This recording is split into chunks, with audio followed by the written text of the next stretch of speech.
जो पैसा हमारे यहाँ खर्च होता है वो मजालिस पे खर्च होता है। और अफसोस से बाज लोगों ने जिक्र इमाम हुसैन को कमर्शियल बना दिया। जिक्र करना फजीलत है, अभी अब्दुल्लाह हुसैन का जिक्र इबादत है, लेकिन ऐसा हुआ कि मिंबर पर बिल्कुल नौजवान लड़के आ गए, मदरसे से नहीं पढ़े, किसी जगह से इल्म हासिल नहीं किया, और लिहाजा इनकी तरबियती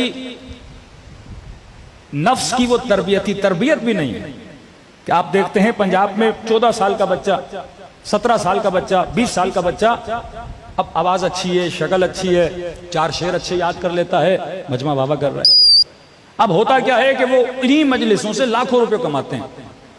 चलो मजलिस से अगर अल्लाह पैसा दे भी रहा है तो अपनी जात पे खर्च करो, जो बच जाए वो फिर इमाम हुसैन के अज़ादारों पे खर्च करो ना, वो फिर गरीबों पे खर्च करो।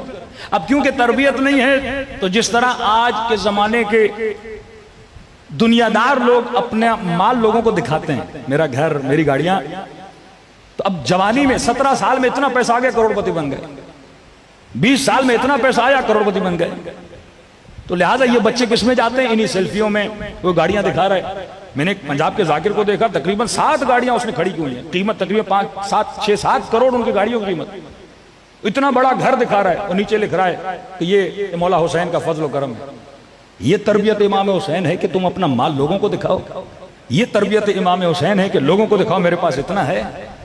कतअन अहले बैत अलैहिस्सलातु वस्सलाम की रविश नहीं थी। अहले बैत की रविश ये है कि अल्लाह ने दिया है, जो जरूरतें हैं जरूरतों को पूरा करो, जो बच जाए वो हमारे गरीब शियों पे क्या करो? खर्च करो। एक तो मिंबर के लिए ना कोई कैद है ना कोई बंद है, जिसके मन में आया वो मिंबर पर बैठ गया। और एज भी कम, उस एज में इंसान की तरबियत भी नहीं होती और लिहाजा इस माल को वो गलत रास्ते में और रियाकारी में इस्तेमाल करता है। लेकिन अगर मजालिस भी हों उसके साथ साथ